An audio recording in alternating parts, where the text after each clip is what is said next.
we saw about introduction of antigen antibody reaction.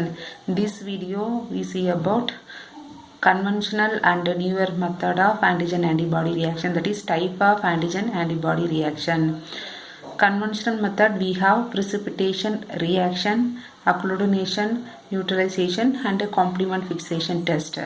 Newer method we have ELISA, immunofluorescent assay, RIA, Western blotting and a rapid test. First one is precipitation. Its soluble antigen react with antibody with specific pH and temperature to form insoluble precipitate. Precipitation reaction here soluble antigen involving. Agglutination test means insoluble antigen. So here soluble antigen reacted with antibody with a specific pH and temperature to form insoluble precipitate. It have two types, liquid and gel type. Liquid type we have ring test. Ring test have Landsfeld test for Streptococcus, Ascolis thermoprecipitation for animal anthrax, slide test and tube test. Slide test VDRL and RPR test for syphilis, tube test con test for syphilis identification. Disadvantages of this liquid method: not easy to interpret, but gel method easy to interpret. So precipitation test we have two types, liquid and gel. Liquid we have three different tests: ring, slide, tube test. Ring test example Landsfeld and Ascolis thermoprecipitation test. Slide test VDRL RPR test. Tube test con test. Only disadvantage, not easy to interpret. Second one is gel test. Gel best example radial immunodiffusion. It have single diffusion in one dimensional. Name is called Odin. Then double diffusion in one dimensional. That test name is called Vogele-Farthame. Then single diffusion in two dimensional, radio diffusion. Then double diffusion in two dimensional, Dersilani test. So gel precipitation test, radio immunodiffusion, it have four different dimensional result. Single diffusion in one dimensional means Odin, double diffusion in one dimensional means Vogele-Farthame, single diffusion in two dimensional radio diffusion test, double diffusion in two dimensional Dersilani test. Then we have Helix cultural precipitation test, then ICAN test for E. coli toxin. This type of test, gel test, disadvantage, it take 2 to 3 times. So there are using electric current. There are using immunodiffusion, electroimmunodiffusion, counter current electrophoresis, rocket electrophoresis. It take less time only. So gel test, radio immunodiffusion, single diffusion, double diffusion with one dimensional and two dimensional. Then Helix cultural test, then ICAN test. It will take less, very slow time. That means 2 to 3 days. So resolve this problem, there are using electric current, electroimmunodiffusion, counter current electrophoresis, rocket electrophoresis, there are used.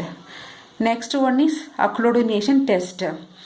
Here we already saw that one involving soluble, insoluble antigen. Soluble means precipitation, insoluble means agglutination test. They include slide agglutination test, tube agglutination test. So agglutination test two types, slide agglutination and tube agglutination test.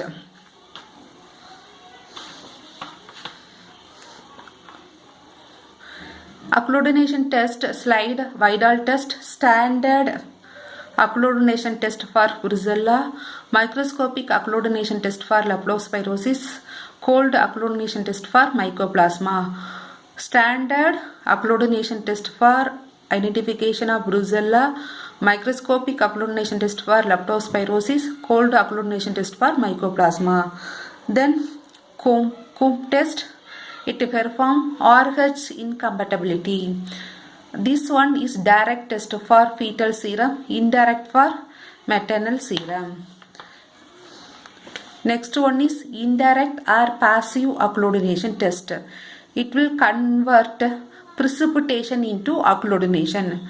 Indirect test or passive agglutination test means converted precipitation into agglutination, soluble antigen into insoluble antigen. Example, indirect heme agglutination test, lactase agglutination test for antibody detection. So indirect test means convert precipitation test to agglutination test, soluble antigen into insoluble antigen. Example, indirect heme agglutination test, lactase agglutination test for antibody detection. Next test, reverse passive agglutination test. This test example, co-agglutination test for Staph aureus. Reverse phase agglutination test, co-agglutination test for Staph aureus. Then complement fixation test, Wassermann test, coagulatorin test. Then it will used for identification of bacterial and viral disease, rickettsia, mycoplasma, chlamydia and brucella, some other viral diseases. Complement fixation test, Wassermann test, coagulatorin test, rickettsia, mycoplasma, chlamydia, brucella and viral disease identification. Also we are using complement fixation test. Next one is neutralization test, viral neutralization for antibody. Then Sheik test for diphtheria, ASLO antiseptolizing O test for test. Then Nagler test for Clostridium perfringens. Streptolizing isolation, we are using ASLO test. So neutralization test, 4 different type of test is there. Viral neutralization test for antibody, Sheik test for diphtheria, ASLO anti-streptolizing O test. Then Nagler reaction for Clostridium perfringens. Then newer method, molecules used for labeling, ELISA test means ELISA enzyme. Then immunofluorescent assay, fluorescent dye. Then CLIA, hemoluminal immunoassay, luminal or acridine we are using. Then radioimmunoassay we are using isotope. Western blotting we are using enzyme. Rapid test immunochromatography we are using colloidal cold. Last one is newer method, we are using molecules for labeling. ELISA means enzyme, immunofluorescent assay, fluorescent dye. Then CLIA, luminal or acridine we are using. Radio immunoassay means isotope. Western blotting enzyme. Rapid test immunochromatography we are using colloidal cold. That's all about newer method and conventional method. In this video we saw about that conventional and newer method of antigen antibody reaction.